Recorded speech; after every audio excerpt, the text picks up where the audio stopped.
اس میں کوئی شک نہیں ہے کہ معراج مصطفیٰ صلی اللہ علیہ وآلہ وسلم ہمارے محبوب سید الاولین والآخرین شفیع المذنبین رحمت للعالمین سیدنا و مولانا امام اعظم محمد رسول اللہ صلی اللہ علیہ وآلہ وسلم کے ان 3 معجزات میں سے ایک بڑا معجزہ ہے جن کا ذکر قرآن کے اندر آیا ہے۔ ہمارے محبوب صلی اللہ علیہ وآلہ وسلم کے 3 معجزات ایسے ہیں جن کا ذکر قرآن میں آیا، باقی بخاری اور مسلم میں تو درجنوں معجزات کا ذکر ہے، لیکن وہ 3 معجزے جن کو قرآن نے بھی بیان کیا ہے وہ سب سے زیادہ اہمیت کے حامل ہے، کیونکہ اس کا ذکر قرآن میں ہے۔ ان میں سے نمبر 1 معجزہ، جسے آپ عربی میں آیاتن کہتے ہیں، اردو میں آپ معجزہ، عقل کو عاجز کر دینے والی چیز، اللہ کی نشانی، وہ ہے القرآن، جس کا ذکر سورۃ العنکبوت میں آیا کہ یہ نبی علیہ السلام کا واحد معجزہ ہے جس کی بنیاد پہ دعوی نبوت ہے۔ اور بخاری اور مسلم میں بھی کئی احادیث اس کو سپورٹیو ہیں۔ ایک وہ مشہور حدیث ہے بخاری اور مسلم کی کہ اللہ تعالیٰ نے ہر نبی کو کوئی نہ کوئی معجزہ دیا تھا، اور مجھے اللہ نے وحی یعنی قرآن کا معجزہ دیا ہے۔ میں اللہ سے امید کرتا ہوں سب سے زیادہ متبعین قیامت والے دن میرے ہوں گے، کیونکہ میرا معجزہ سب سے زیادہ یونیک ہے، یعنی کتاب کا معجزہ۔ اور دوسرا معجزہ آپ صلی اللہ علیہ وآلہ وسلم کا جو قرآن میں ذکر ہوا وہ شق القمر کا واقعہ ہے، جو سورۃ القمر کے سٹارٹ میں ہی آتا ہے، اقتربت الساعہ، قریب آ گئی قیامت، وانشق القمر، اور شق ہو گیا چاند۔ اس کانٹیکسٹ میں بخاری و مسلم میں کئی احادیث ہیں کہ نبی صلی اللہ علیہ وآلہ وسلم کے مبارک زمانے میں چاند 2 ٹکڑے ہوا تھا اور پھر دوبارہ سے جڑ گیا۔ تو یہ وہ دوسرا معجزہ ہے جس کا ذکر قرآن کے اندر ہے۔ اور تیسرا معجزہ ہے معراج النبی صلی اللہ علیہ وآلہ وسلم کا معجزہ۔ اس کی کوئی تاریخ ہمیں احادیث کی کتابوں میں نہیں ملتی، نہ کوئی مہینے کا پتہ ہے، یہ اندازہ ہی ہے، بہرحال ہمیں اس سے کوئی غرض نہیں ہے۔ اگر کوئی سمجھتا ہے کہ معراج کا مہینہ ہے اور 27ویں رات ہے اور اس اعتبار سے اس مہینے کے اندر اس واقعے کو یاد کیا جاتا ہے، تو اس میں کوئی ایسا مسئلہ نہیں ہے، بشرطے کہ اس میں قرآن و سنت سے جو چیزیں ثابت ہیں وہ بیان کی جائیں، قصے کہانیاں بیان نہ کی جائیں جو اکثر قصے اور کہانیاں بیان کی جاتی ہیں۔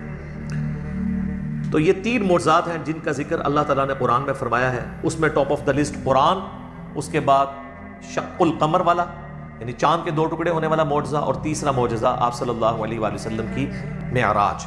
اور یہ بھی یاد رکھیں، یہ جو معراج ہم عموماً بولتے ہیں یہ بھی غلط العام ہے۔ اصل میں اس معجزے کا نام ہے الاسراء والمعراج۔ نبی صلی اللہ علیہ وآلہ وسلم کا رات کا زمینی سفر الاسراء اور المعراج، اور پھر آسمانی سفر، اور یہ دونوں سفر قرآن کے اندر موجود ہیں۔ جو زمینی سفر ہے الاسراء، وہ پارہ نمبر 15 ہمارا سٹارٹ اسی سے ہوتا ہے، سورہ بنی اسرائیل جو سورت نمبر 17 ہے اس کے آغاز میں ہی آتا ہے، اعوذ باللہ من الشیطان الرجیم، بسم اللہ الرحمن الرحیم، سبحان الذی اسری بعبدہ لیلا من المسجد الحرام الی المسجد الاقصی، پاک ہے وہ ذات جو اپنے بندے کو لے گئی راتوں رات مسجد حرام سے مسجد اقصی، ایک دور کی مسجد تک، جس کے ارد گرد برکتیں رکھی ہیں تاکہ ہم اپنے اس بندے خاص کو اپنی قدرت کی نشانیاں دکھائیں۔ الاسراء رات کا سفر، بیت اللہ سے لے کر مسجد ایلیا، یروشلم، بیت المقدس، یہ تینوں نام ایک ہی مسجد کے لیے، اور بعد میں وہاں پہ مسجد بھی بن گئی، حضرت عمر کے دور میں اس کا نام پھر مسجد اقصی رکھا گیا۔ قرآن جب نازل ہوا تھا وہاں اقصی لغت کے معنوں میں آیا تھا ایک دور کی مسجد، مسجد اقصی بعد میں بنائی گئی ہے، پہلے وہ بیت المقدس یا ایلیا یا یروشلم کہلاتا تھا۔ تو یہ ہے الاسراء، اور پھر وہاں سے آپ صلی اللہ علیہ وآلہ وسلم کو ایک براق پہ سوار کر کے آسمانوں کا سفر کروایا گیا 7ویں آسمان تک، اور پھر سدرۃ المنتہا، اس کا نام ہی ہے سدرۃ المنتہا، جہاں پہ مخلوق کی انتہا ہو جاتی ہے وہاں تک، اسے ہم کہتے ہیں المعراج، یعنی اونچائی کا سفر آپ صلی اللہ علیہ وآلہ وسلم کا۔ اور اس کا ذکر جو ہے وہ سورۃ النجم سورت نمبر 53 میں آیا ہے، جس میں وہ مشہور آیت بھی آتی ہے فَكَانَ قَابَ قَوْسَيْنِ أَوْ أَدْنَىٰ، جس کے اوپر انشاءاللہ میں ڈسکشن بھی کر دوں گا۔ یہ یاد رکھیے گا میرے بھائیو، الاسراء والمعراج یہ پیورلی آپ صلی اللہ علیہ وآلہ وسلم کا جسمانی پلس روحانی سفر ہے، یہ کوئی خواب کا واقعہ نہیں ہے، کوئی روحانی ایکسپیرینس نہیں ہے۔ اگر یہ خواب کا واقعہ ہوتا تو کفار مکہ کو بھی ماننے میں آر نہ ہوتی، خواب میں تو بہت کچھ انسان دیکھ لیتا ہے، تو یہ جسمانی پلس روحانی ایکسپیرینس ہے۔ اور اس کے ساتھ یہ بھی یاد رکھنا ہے کہ اس کا موڈ برزخی ہے، یعنی اس کو اس دن کوئی دیکھ کے آبزرو نہیں کر سکتا تھا، الا یہ کہ اللہ نے کوئی ایک خاص منظر کسی کو دکھا دیا، وہ الگ بات ہے۔ ورنہ یروشلم میں آلموسٹ 1 لاکھ کے قریب انبیاء جمع ہوئے. صحیح مسلم میں آتا ہے. یہاں تک کہ آپ صلی اللہ علیہ وآلہ وسلم نے فرمایا کہ مجھے جبرائیل علیہ السلام نے تمام نبیوں کا امام بھی وہاں پر بنایا. میرے بھائی ہمارے شہر میں 1 لاکھ بندہ جمع ہو جائے رات کے وقت تو تھرتھلی پڑ جائے گی. اور اس زمانے کے اندر لیکن کسی نے وہ منظر دیکھا نہیں ہے. وہ ان سین بیریئر تھا. اور بیسیکلی یہ اس لیے کروایا گیا جو سورہ آل عمران میں آیا تھا نا کہ اللہ تعالیٰ نے انبیاء کی ارواح سے عہد لیا تھا کہ اگر میں تمہیں حکمت دوں, نبوت دوں اور پھر میرا کوئی پیغمبر تم میں آ جائے تو تم نے اس پیغمبر کی تصدیق کرنی ہے, جس طرح کہ یحییٰ علیہ السلام نے حضرت عیسیٰ علیہ السلام کی. اور نبی صلی اللہ علیہ وآلہ وسلم کی تصدیق تو سب انبیاء نے کرنی تھی, تو وہ اللہ تعالیٰ نے فزیکلی انبیاء کرام کو جو ہے وہ برزخی طور پہ وہاں پہ جمع کر کے اور آپ صلی اللہ علیہ وآلہ وسلم کے پیچھے نماز پڑھوا کے آپ کی امامت کا اعلان کروایا کہ آپ امام الانبیاء ہیں صلی اللہ علیہ وآلہ وسلم, تاکہ سورہ آل عمران کا وہ والا وعدہ پورا ہو. وہ بڑا سٹرکٹ وعدہ ہے, اس میں یہاں تک الفاظ ہیں کہ مجھ سے یہ عہد کرو کہ جب میرے پیغمبر آئیں گے تم ان پر ایمان بھی لاؤ گے, ان کی مدد بھی کرو گے اور میرے ساتھ یہ بھاری ذمہ اٹھاؤ, میں بھی تمہارے ساتھ گواہوں میں شامل ہوتا ہوں. اور اب بھی اگر کسی نے اس عہد کو توڑا تو وہ فاسقوں میں شمار ہوگا. یہ اتنے سخت الفاظ انبیاء کرام علیہ السلام کے بارے میں اللہ تعالیٰ نے ارشاد فرمائے. تو یہ برزخی اس کا موڈ تھا. اب اگر کسی کو شوق ہے کہ جی میں یہ سارا واقعہ ایک ایک احادیث کے انٹرنیشنل نمبرز کے ساتھ دیکھنا چاہتا ہوں, خود سننا چاہتا ہوں, پڑھنا چاہتا ہوں, تو سننے کی حد تک تو ہم نے الحمدللہ اکتوبر 2015 میں, یہ آج مارچ 2020 چل رہی ہے, اکتوبر 2015 میں آلموسٹ سمجھ لیں 4.5 سال پہلے ڈیٹیل 3 لیکچر مثلا نمبر 126ABC 3 نشستوں میں آلموسٹ 4.5 گھنٹے کی گفتگو ویڈیو میں ریکارڈ کروا دیا ہے. ایک ایک حدیث کا میں نے انٹرنیشنل نمبر بھی بتایا, تو وہ آپ دیکھیں, ہم اس ویڈیو کے نیچے بھی اس کے ڈسکرپشن میں لنک لگا دیں گے. اور اس سے بھی بہتر یہ ہے کہ مرنے سے پہلے اے مسلمان کر لے اس پہ غور, کتابوں کا خدا اور ہے, بابوں کا خدا اور, کتابوں کا دین اور ہے, بابوں کا دین اور, کتابوں کی معراج اور ہے, بابوں کی معراج اور. کتابیں خود کھول کے پڑھیں, وہ میں آپ کو حوالہ دے دیتا ہوں.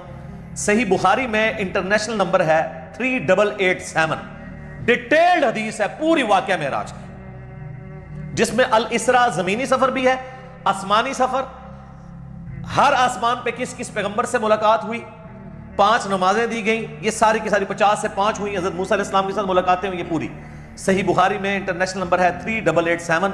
اور سر صحیح مسلم 37 احادیث کنزیکٹیو ہیں.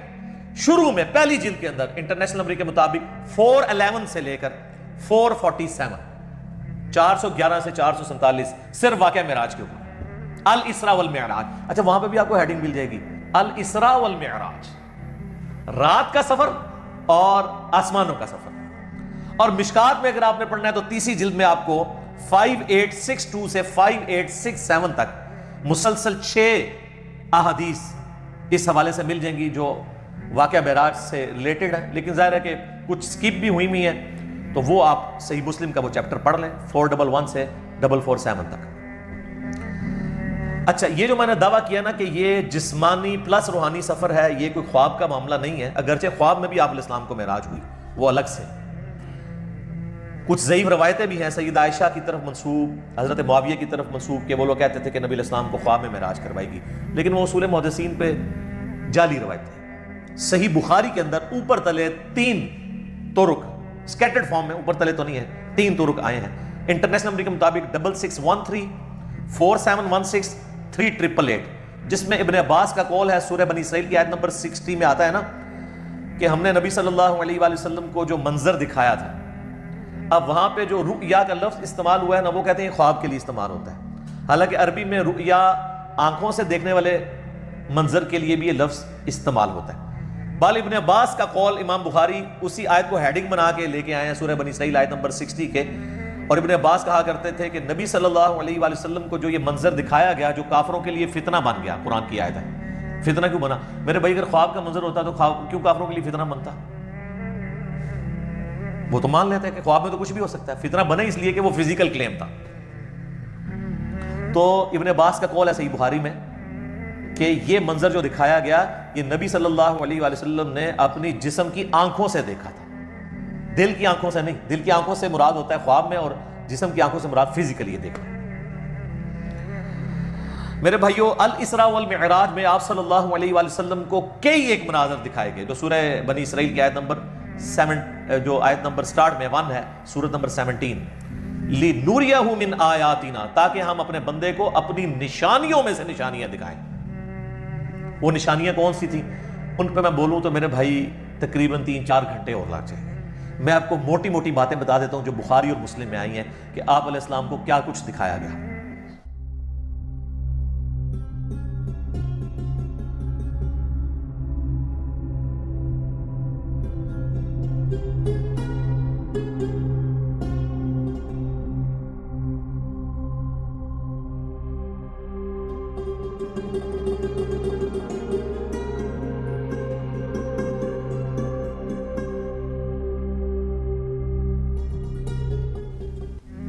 نمبر 1 سٹارٹ ہوا شق الصدر سے، آپ علیہ السلام کا سینہ چاک کیا گیا، بخاری مسلم میں آتا ہے، اور جنت سے سونے کا تشت لا کے آب زمزم کا پانی ڈال کے جبرائیل علیہ السلام نے نبی علیہ السلام کا دل جو ہے وہ دھویا۔ نمبر 2 آپ صلی اللہ علیہ وآلہ وسلم کو، چونکہ آپ مکے میں تھے، ابھی مدینہ آپ نے جانا تھا، راستے میں ایک شہر میں اتارا گیا اور جبرائیل نے کہا کہ یہ طیبہ ہے، مدینہ، جو آپ کا مسکن عنقریب بننے والا ہے ہجرت کے بعد۔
حضور کو اس وقت تک نہیں پتا تھا کہ یہاں سے تو میری دعوت جو ہے وہ ایسی لانچ ہوگی کہ رومن اور پرشین امپائر بھی کچھ نہیں جائیں گی۔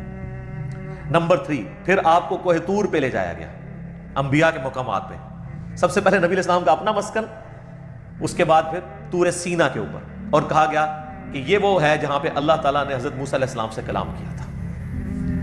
نمبر 4 بیت اللحم لے جایا گیا، بیت المقدس میں ایک جگہ ہے جہاں پہ حضرت عیسیٰ علیہ السلام کی ولادت ہوئی تھی، تو وہ جگہ بھی دکھائی گئی۔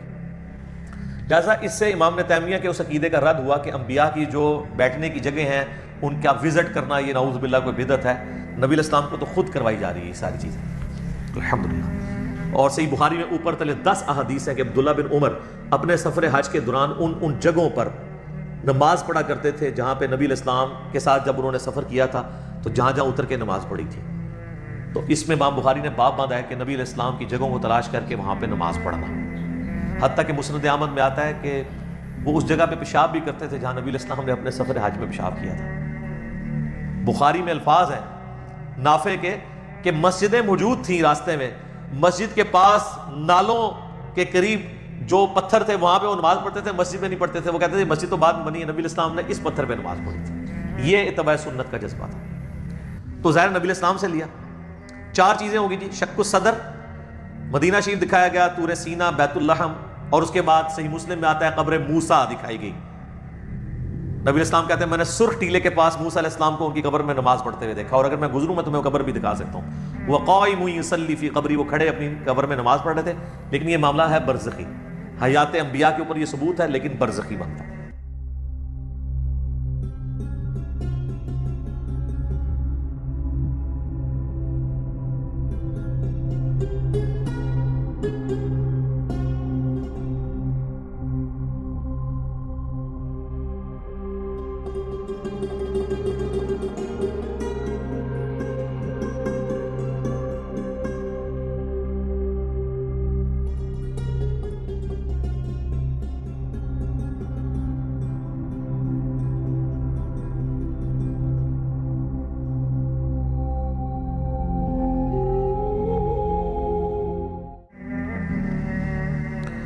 اس کے بعد آپ صلی اللہ علیہ وآلہ وسلم کو بیت المقدس میں انبیاء کی امامت کروائی گئی، 1,00,000 کے قریب پیغمبروں کو جمع کیا گیا، اور جبرائیل علیہ السلام نے کہا کہ آپ ان کی امامت کروائیں۔ یہ صحیح مسلم میں آتا ہے۔ اچھا، پھر دجال دکھایا گیا، یہ بھی آتا ہے بخاری مسلم میں، دجال بھی دکھایا گیا۔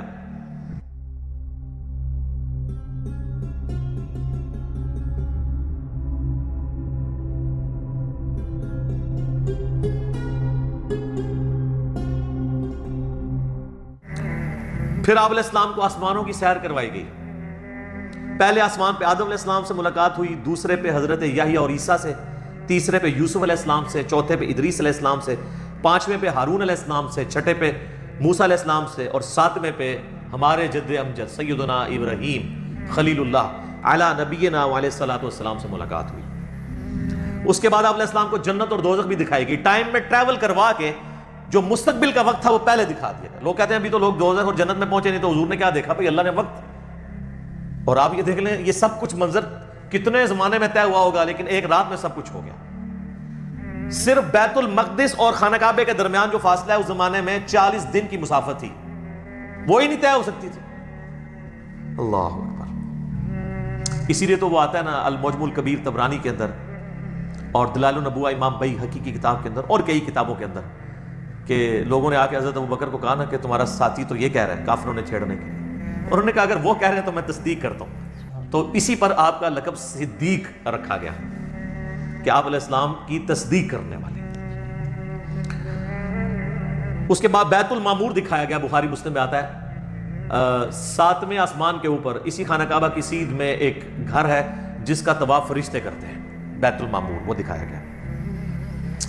اور سب سے بڑھ کے آپ کو سدرۃ المنتہا تک لے جایا گیا۔ یہ آخری حد ہے، زمین سے جتنی مخلوقات ہیں یا فرشتے ہیں وہ بھی سدرۃ المنتہا سے آگے نہیں جا سکتے۔ اس کا نام ہی ہے انتہا، مخلوق کی انتہا ہے۔ باقی لوگوں نے آگے کہانیاں بنا لی ہیں کہ جی نبی علیہ السلام سدرۃ المنتہا سے بھی آگے چلے گئے، بالکل جھوٹ ہے، یہ آپ کی انتہا تھی۔ اور آگے پتہ نہیں کیا کیا کہانیاں بنائی ہیں، کہتے ہیں عرش پہ جوتیوں سمیت چلے گئے۔ یہ تو اتنا بڑا جھوٹ ہے کہ احکام شریعت میں احمد صاحب بریلوی صاحب نے لکھا ہے کہ یہ جو معرج النبوہ کتاب جس میں یہ باتیں لکھی ہیں، یہ ہے تو سنی عالم ہے لیکن ہر طرح کی جھوٹی سچی روایتیں لکھ دیتا ہے۔ یہ محض باطل بات ہے کہ نبی علیہ السلام اپنی مبارک جوتیوں کے ساتھ عرش پہ گئے ہیں، یہ اعلیٰ حضرت نے لکھا ہے کہ یہ جھوٹی بات ہے، تو عرش پہ جانے والی کوئی بات نہیں ہے۔ ہاں کسے کہانیوں میں آپ مزے لے لے کے بیان کریں، اور جب آپ پوچھتے ہیں کہاں لکھا ہے، وہ کہتے ہیں سعدی شیرازی کے شعر نہیں آپ نے پڑھے، مولانا روم کے شعر نہیں پڑھے۔ ہم کہتے ہیں میرے بھائی ہم تو آپ کو چیخ چیخ کے یہی تو کہہ رہے ہیں کیا کہ مرنے سے پہلے ہے مسلمان، کر لے اس پہ غور۔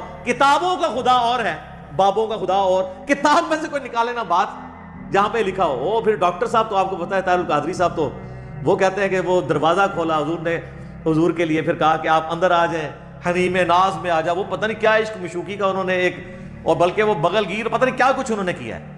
اور طارق جمیل صاحب نے بھی اسی سے ملتی جلتی باتیں کی ہیں، وہ قاب قوسین او ادنیٰ وہ پوری کر کے بتاتے ہیں، انشاءاللہ اینڈ پہ ڈسکس کرتا ہوں۔ تو میرے بھائی یہ کتابوں کی بات ہو رہی ہے، اور سدرۃ المنتہا ہی پہ اللہ تعالیٰ کی ملاقات ہوئی اپنے محبوب علیہ السلام کے ساتھ، اور سورۃ النجم میں اس کا ذکر ہے، وہاں پہ اللہ تعالیٰ نے وحی بھی کی آپ علیہ السلام کو۔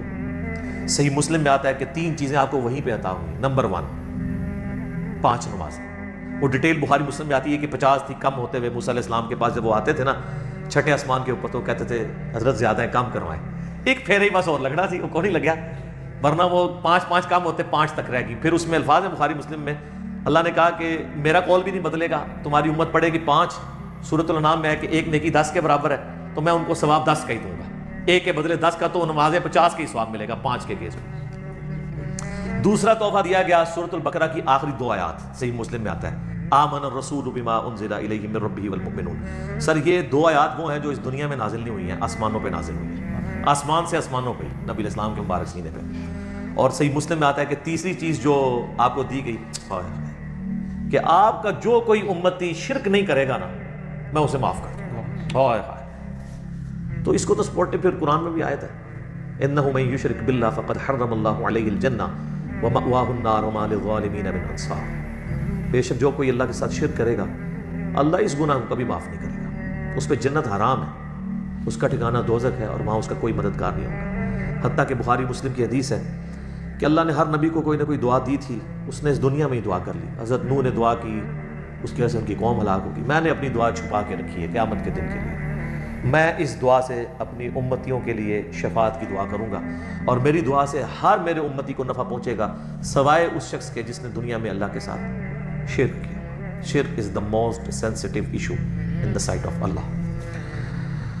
اللہ اکبر. تو یہ 3 گفٹ آپ علیہ السلام کو ملے: 5 نمازیں، سورۃ البقرہ کی آخری 2 آیات، اور جو شرک نہیں کرے گا اس کی مغفرت. یہ ساری تفصیلات آپ مسئلہ نمبر 126 ABC کے اندر دیکھ سکتے ہیں 4.5 گھنٹے میں اس کو سکپ کرتا ہوں. الاسراء والمعراج میں جو معراج والا پورشن ہے، اس میں سب سے زیادہ کنٹروورشل چیز جو آپ نے سوال میں بھی کی، وہ ہے نبی علیہ السلام نے کیا شب معراج اللہ تعالیٰ کو دیکھا تھا یا نہیں. اب اس کا جواب ہاں یا نہ میں دینا تو بہت بڑی آزمائش ہے مسلمانوں کے لیے، جب تک کہ آپ پورا مقدمہ ان کو نہیں سمجھاتے. تو آپ اس پورے مقدمے کو سمجھیں گے تو آپ کے لیے معاملہ آسان ہو جائے گا. اس کی وجہ یہ ہے کہ یہاں پہ فرقہ واریت کا دین ہے، جس کو میں بابوں کا دین کہتا ہوں، اور آپ سے بار بار کہتا ہوں کہ مرنے سے پہلے مسلمان کر لے اس پہ غور. کتابوں کا خدا اور ہے، بابوں کا خدا اور. اچھا کہتے ہیں نہیں آپ کتابوں کا دین کہہ لیا کریں، بابوں کا خدا تو سب کا ایک ہے. میرے بھائی اس کے اندر قیامت مضمر ہے. دین کس لیے ہوتا ہے؟ اللہ کی شناخت کے لیے. جب آپ کے بابوں نے اس اللہ کی شناخت میں نہیں کروائی ہے جو پیغمبروں کے ذریعے اللہ نے کروائی تھی، تو ہم رونا روئیں گے نا کہ آپ کس اللہ کی بات کرتے رہے ہو. تو اصل چیز قیامت زور اس شعر میں تبھی ہے کہ کتابوں کا خدا اور ہے، بابوں کا خدا اور. دیکھ لیں ہلچل مچی اس کی وجہ سے ہے. اگر میں کہتا کتابوں کا دین اور ہے بابوں کا دین اور، تو کسی کو کچھ نہیں تھا ہونا. یہ اندر جو ہلچل مچتی ہے نا، وہ کہتے ہیں یار ہم پتہ نہیں کس خدا کو مان رہے ہیں، کتابوں والے خدا کو کسی اور کو نہ مان رہی ہوگی. تو یہ تو میں نے ڈیٹیکٹ کیا تھا قرآن سے. کتابوں کا خدا حضرت آدم علیہ السلام کو جب اللہ نے دنیا پہ اتارا، سورۃ البقرہ آیت نمبر 38، تو اللہ تعالیٰ نے ہماری ماں اور باپ کو یہی کہا تھا قُلْ اهْبِطُوا مِنْهَا جَمِيعًا، اے آدم اور اس کی بیوی اور میری ان دونوں بندوں کی قیامت تک ہونے والی اولاد اتر جاؤ زمین پہ. فَإِمَّا يَأْتِيَنَّكُم مِّنِّي هُدًى، یاد رکھنا اب جب کبھی بھی کوئی ہدایت کی کتاب تمہارے پاس آئے گی، انتظار کرنا کتابوں کا، بابوں کا نہیں، کتابوں کا جو پیغمبروں کے ذریعے ہیں. فَإِمَّا يَأْتِيَنَّكُم مِّنِّي هُدًى فَمَن تَبِعَ هُدَايَ فَلَا خَوْفٌ عَلَيْهِمْ وَلَا هُمْ يَحْزَنُونَ، جو ان کتابوں کی اس ہدایت کی پیروی کرے گا اس کو نہ کوئی خوف ہوگا نہ کوئی غم. وَالَّذِينَ كَفَرُوا وَكَذَّبُوا بِآيَاتِنَا أُولَٰئِكَ أَصْحَابُ النَّارِ هُمْ فِيهَا خَالِدُونَ، جو کوئی ہماری آیات کو جھٹلا دے گا، کفر کرے گا، اس کو جھٹلائے گا، تو وہ ہوں گے اہل جہنم، رہیں گے اس میں ہمیشہ ہمیشہ. اللہم اجرنا من النار، آمین. اللہم من احییتہ منا فاحیہ علی الاسلام ومن توفیتہ منا فتوفہ علی الایمان، آمین. تو اس لیے ہم کہتے ہیں یہ کتابوں کا دین، بابوں کا دین. تو اس مقدمے کو سمجھنے کے لیے آپ پہلے بنیادی بات سمجھ لیں، ایک بنیادی عقیدہ، جو عقیدہ پوری امت کا ہے سوائے ان لوگوں کے جو اپنے نفس کے غلام بنے ہیں. وہ کون ہے میں آپ کو بتا دوں گا. پوری امت کا یہ عقیدہ ہے کہ مرنے سے پہلے اس روئے ارض پہ اللہ تعالیٰ کا دیدار کسی انسان کو، کسی جن کو، کسی فرشتے کو یا کسی بھی مخلوق کو ہونا محال ہے، امپاسبل ہے. یہ مقدور نہیں ہے، محال ہے. اس کے ثبوت میں سورۃ الانعام کی آیت نمبر ہے 103، لا تدرکہ الابصار، نگاہیں اس کا احاطہ نہیں کر سکتی، وہ نگاہوں کا احاطہ کر لیتا ہے. حتیٰ کہ اس آیت میں اہل تشیع اتنا غلو کرتے ہیں کہ وہ یہ کہتے ہیں کہ قیامت میں اور جنت میں بھی اللہ کا دیدار نہیں ہوگا. وہ بھی غلو کر رہے ہیں. اور دوسری طرف ان کی حالت یہ ہے کہ وہ کہتے ہیں کہ مولا علی علیہ السلام اس وقت تک سجدے سے سر نہیں اٹھاتے تھے جب تک اللہ کو دیکھ نہ لیں. تو ہم کہتے ہیں یار آپ کوئی ایک بات کرو، کسی بات کے اوپر ٹکو. اور پھر بعض غلو کرنے والے وہ کہتے ہیں شب معراج بھی جو ہے مولا علی کا پنجہ دیکھا تھا. خیر اب اہل علم ان کو خود ہی رد کر رہے ہیں، وہ کہہ رہے ہیں یہ نصیحتیاں، ہمارے ان سے کوئی تعلق نہیں ہے. اہل تشیع کا یہ جو ہے مکتب نہیں ہے، مکتب اہل بیت یہ نہیں ہے. تو یہ سورۃ الانعام کی آیت نمبر 103 اس پر گواہ ہے. اور اس سے بھی بڑھ کر پریکٹیکل ایکسپیرینس سورۃ الاعراف کی آیت نمبر 143، جب موسیٰ علیہ السلام نے کوہ طور پہ ملاقات کے دوران کہا اے اللہ میری خواہش ہے میں تجھے دیکھوں. اتنی دفعہ باتیں سن سن کے اگلا سٹیپ بھی بندہ طے کرتا ہے نا. تو اللہ نے کیا فرمایا تھا؟ لن ترانی، ہرگز نہیں دیکھ سکتا تو مجھے، بلکہ تو پہاڑ کی طرف دیکھ، اگر یہ پہاڑ اپنی جگہ پہ قائم رہا تو سمجھنا تو مجھے دیکھ سکتا ہے. تو قرآن کے الفاظ ہیں پہاڑ پہ اللہ نے صرف تجلی کی تو وہ ریزہ ریزہ ہو گیا، اور موسیٰ علیہ السلام انڈائریکٹ وہ تجلی دیکھنے سے بے ہوش ہو کے گر پڑے، اور اس کے بعد ان کا اللہ میں تیرے طرف رجوع لاتا ہوں، اب دوبارہ میں یہ بات نہیں کروں گا۔ تو اگر موسیٰ علیہ السلام کو زیارت نہیں ہو سکتی اللہ تعالیٰ کی اس دنیا میں، تو موسیٰ علیہ السلام سے بڑھ کے تو کوئی بھی نہیں ہو سکتا۔ تو اب اگر موسیٰ علیہ السلام کے سوا کوئی شخص یہ دعویٰ کرے کہ اس نے اللہ کو دیکھا ہے، تو پھر ہم اسے غلام القادیانی کا بھائی کہیں گے نا، جس طرح اس نے جھوٹا دعوے نبوت کیا۔ یہ کم از کم اسے کہنا چاہیے کہ تو جھوٹ بولتا ہے، یا تو پھر یہ کلیم کرتا ہے کہ تو مسلمان ہو کے موسیٰ علیہ السلام سے بڑا مرتبہ رکھتا ہے، حالانکہ موسیٰ علیہ السلام تو اولو العزم پیغمبروں میں سے ہے، جو سورہ شورا کے اندر آیا ہے۔ 5 اولو العزم پیغمبر ہیں، نمبر 1 ہمارے محبوب علیہ السلام، اس کے بعد حضرت ابراہیم علیہ السلام، پھر نوح علیہ السلام، موسیٰ علیہ السلام اور عیسیٰ علیہ السلام۔ تو اولو العزم پیغمبروں سے بھی آگے بڑھ گئے، تو پھر ہم یہی کہیں گے۔ سورۃ الحجر کی آیت نمبر 99 آخری آیت میں بھی آیا ہے، وَاعْبُدْ رَبَّكَ حَتَّى يَأْتِيَكَ الْيَقِينُ، اپنے رب کی عبادت کرتے جاؤ یہاں تک کہ تمہیں یقین نصیب ہو جائے، تمہیں موت آ جائے۔ تمام نے اس یقین کا ترجمہ موت کیا ہے۔ مرنے سے پہلے یقین نہیں آ سکتا، کیونکہ یقین اس وقت آتا ہے جب آپ فزیکلی دیکھ لیں۔ تو یہی تو آپ کو انعام ہے، ان الذین یخشون ربهم بالغیب لہم مغفرۃ واجر کبیر، جو بغیر دیکھے اپنے رب سے ڈرتے ہیں ان کے لیے ہے مغفرت اور بہت بڑا اجر۔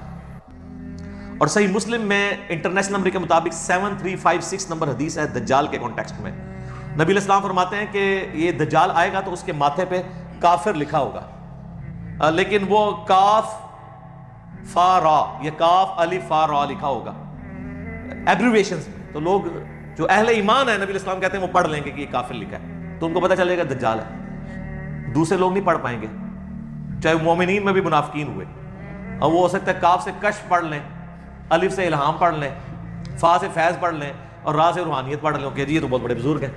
اچھا، اس حدیث میں 7356 میں آتا ہے کہ نبی علیہ السلام نے فرمایا کہ وہ خدائی کا دعویٰ کرے گا دجال، یاد رکھو تم میں سے کوئی شخص اپنے رب عز و جل کو نہیں دیکھ سکتا یہاں تک کہ اسے موت آ جائے۔